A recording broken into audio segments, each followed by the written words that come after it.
The Kitchen Hunt. Two kids, a wall of stainless steel, and a pair of raptors that seem to think their way through the room. Testing handles, splitting up, stalking with a plan. It's the scene that convinced a whole generation these things hunted like a special ops team. The real science says slow down. A 2020 isotope study led by Joseph Frederickson tested the teeth of Deinonychus, the animal the movie's raptors were actually built from, and found no sign of wolf-style pack hunting at all.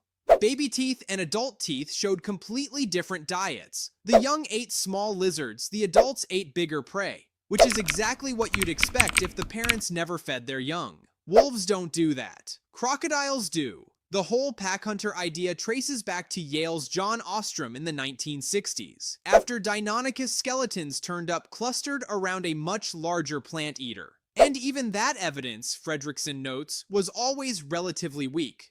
The most a real raptor probably managed was a mob. A few individuals swarming one animal. No roles, no strategy, every predator for itself. Closer to Komodo dragons than to a wolf pack. So the choreographed kitchen ambush, the flanking, the two of them working the room like they'd rehearsed it, dramatized. Whether they were even smart enough to try it is a different question. Hold that thought. Clever girl. Muldoon gets flanked and killed by a raptor he never saw coming, and the line became the entire franchise's thesis. These things are cunning.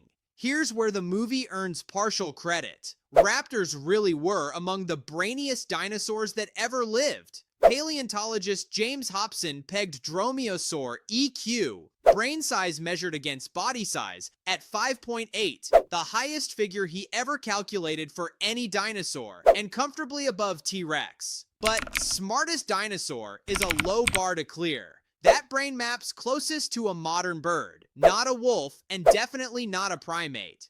Think cassowary, not chess player. A real raptor could absolutely ambush, learn a fence line, and react fast. A rehearsed pincer move with one raptor as live bait while the other circles? Nothing in the fossil record supports planning at that level. Clever? Sure. That clever? No. The raptor opens the door. This is the shot that made every kitchen unsafe forever. A raptor rises up, grips the handle, and turns it. And here, the science stops being generous. A raptor's arms physically could not have done this. Like all dromaeosaurs, its wrist couldn't pronate, couldn't rotate palm down the way yours can right now as you read this. The hands were locked, facing inward, built to clutch prey against the chest, not to manipulate objects. No turning a knob, no working a latch.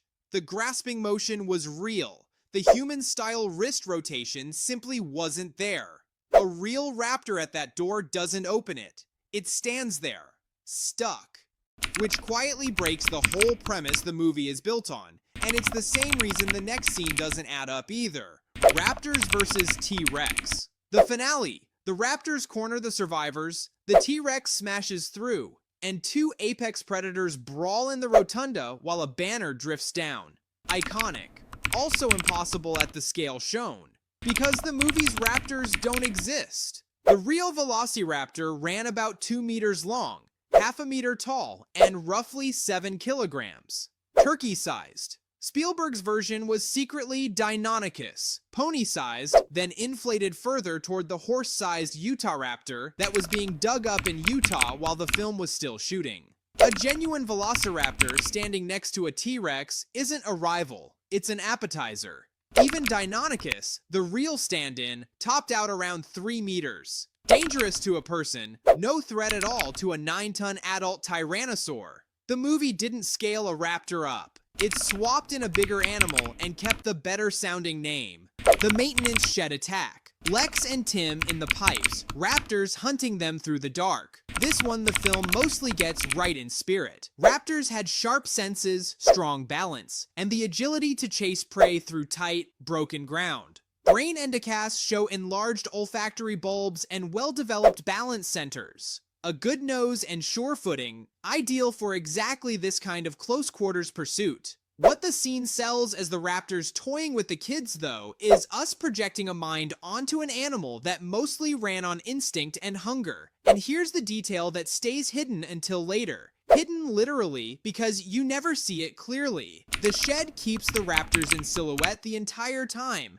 That silhouette is lying to you. The opening raptor attack. Before you see a single dinosaur, a worker is dragged screaming into a crate by something no one can see. It's the smartest scene in the film scientifically, precisely because it shows almost nothing. What it implies, an animal that grabs, pins, and refuses to let go, matches the leading model for how raptors actually killed. In 2011, paleontologist Denver Fowler proposed raptor prey restraint. The famous sickle claw wasn't a slashing sword, and it didn't disembowel anything.